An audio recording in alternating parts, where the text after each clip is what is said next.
Second পার্টটা দিতে দিতে অনেক লেট হয়ে গেল জানি, তো কোনো টাইম ওয়েস্ট না করে এই ব্লগটা শুরু করে দিচ্ছি। সকাল সকাল আমরা সবাই উঠে পড়েছি কারণ নিচে ব্রেকফাস্ট করতে যাব। আর যেহেতু আমরা অনেক সকালে উঠে পড়েছিলাম তাই আমরা একটু রুমে চা খেয়ে নিয়েছিলাম। দেন আমরা সবাই নামলাম ব্রেকফাস্টের জন্য। আর এখানে আমি একটু অপশনসগুলো তোমাদেরকে ঘুরিয়ে দেখিয়ে দিচ্ছি কারণ অনেক অপশনস ছিল। আর এই টেবিলটাতে ফ্রুটস, জুস, স্প্রাউটস আর স্যান্ডউইচ এই জিনিসগুলো রাখা ছিল। তো যে যার আমরা পছন্দের খাবার চুজ করে খেতে বসে গেছি। আর বাচ্চারা অ্যাজ ইউজুয়াল আয়াত আর আকশা ম্যাগি নিয়ে বসে পড়েছে। তাড়াতাড়ি করে আমরা আমাদের ব্রেকফাস্ট শেষ করছিলাম কারণ ব্রেকফাস্ট শেষেই আমাদের বিচে যাওয়ার প্ল্যান ছিল। কিন্তু এন্ড মোমেন্টে ব্রেকফাস্ট শেষ করার পর আমরা বিচে না গিয়ে পুলের দিকে যাচ্ছিলাম। আমরা একটু আমাদের প্ল্যানটা চেঞ্জ করি যে আমরা আগে পুলে নেমে দেন আমরা বিচে যাব। আর এখানে এসে দেখি যে কাকু আর আয়াত তো অলরেডি ছিল আর আমাকে ছেড়ে আকশা আর আব্বুও নেমে পড়েছে।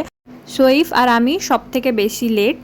এখানে আমি কিন্তু নামতে ভয় পাচ্ছিলাম। তারপর আমার একটু লজ্জা লাগলো আকশা আর আয়াতকে দেখে, ওরা বিন্দাস নেমে খেলা করছে আর আমি নামতে ভয় পাচ্ছিলাম। তারপরে আমরা এক এক করে নামলাম।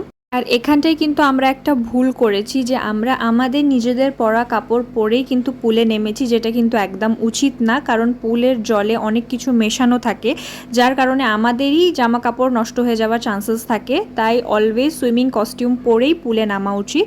কিন্তু আমরা ওই জিনিসটাকে ইগনোর করে দিয়েছিলাম, ভেবেছিলাম হ্যাঁ কিছু হবে না, কিছু হয়নি, কিন্তু আমাদের ভালোর জন্যই ওরা সুইমিং কস্টিউম পরতে বলে।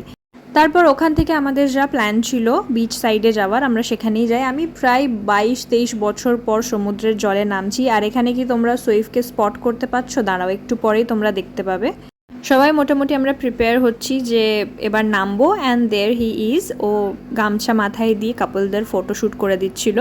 আমরা সবাই যাতে ট্যান না পড়ি তার জন্য অনেক চেষ্টা করেছি। ছাতা নিয়ে গিয়েছিলাম, গামছা মাথায় দিয়ে সানস্ক্রিন লাগিয়ে, কিন্তু কিছুতেই কোনো কাজ হয়নি। আমরা সবাই ট্যান হয়েই ফিরেছি।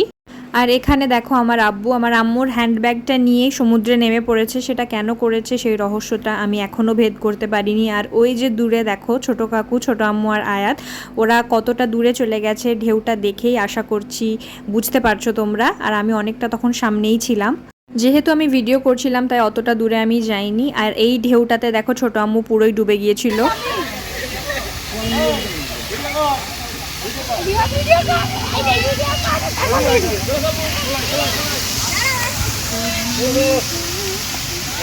যাবি না? কি অবস্থা! আমি ভিডিও পাঠিয়ে দেবো, ভিডিও পাঠিয়ে দেবো। আসছি, আমাকে ফোন রেখে যেতে হবে।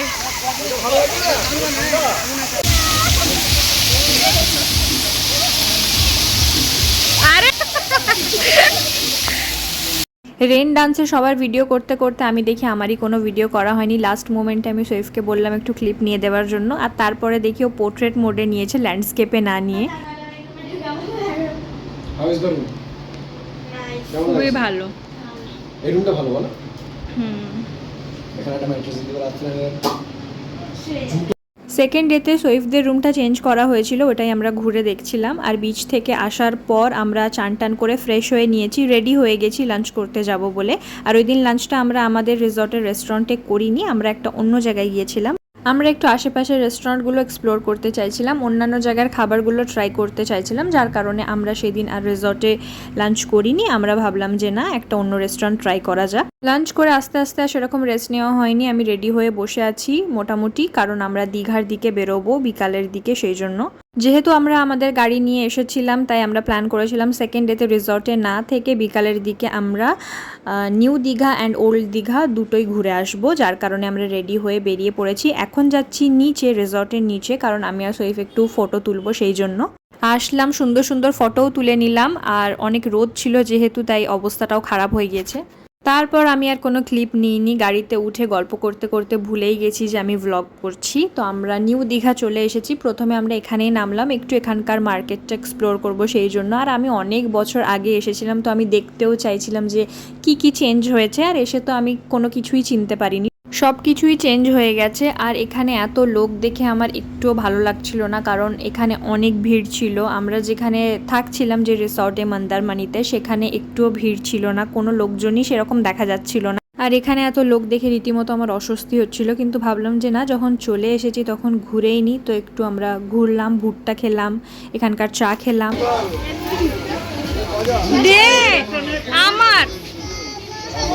মশলা সোডা। আর নিউ দীঘা থেকে বেরিয়েও আমি রীতিমতো ক্লিপ নিতে ভুলে গেছি। আমরা চলে এসেছি ওল্ড দীঘাতে। ওল্ড দীঘাতে আসার আগে অবধি আমি ভাবছিলাম এখানে হয়তো একটু লোকজন কম হবে, কিন্তু এখানে এসে দেখি আরও ভিড়। এবার আমাদের কিছু শপিংও করার ছিল, গিফটস নেওয়ার ছিল, সেই জন্য আমরা একটা দোকানে ঢুকেছিলাম। এখানে কিছু পার্ল জুয়েলারি দেখছিলাম আর এখান থেকে দুটো সেটও কিনেছি। আমরা এদিকে শপিং করছিলাম আর সৈফ আর কাকুকে অনেকক্ষণ থেকে খুঁজে পাওয়া যাচ্ছিল না। তারপর ওদের ফোন এলো যে এই জায়গাটায় দাঁড়াও, আমরা আসছি তোপসে ফ্রাই নিয়ে। তো ওরা এখানে মাছ ভাজা নিয়ে এসেছিলো, ওইটাই আমরা বসে ওখানে খেলাম। আমাদের ডিনার করার প্ল্যানটা দীঘাতে ছিল, কিন্তু অত ভিড় দেখে আমরা আমাদের প্ল্যান ড্রপ করে মন্দারমণি ফিরে চলে আসি আর ওই সেম রেস্টুরেন্টেই ডিনার করে নিই যেখানে আমরা লাঞ্চ করেছিলাম। সবাই আমরা অনেক টায়ার্ড ছিলাম, এরপর আমি আর কোনো ক্লিপ নিইনি। সো আমাদের ট্রিপের ভিডিও আমি এখানেই এন্ড করছি। দেখা হয়ে যাবে আবার অন্য কোনো ভিডিওতে। আল্লাহ হাফিজ।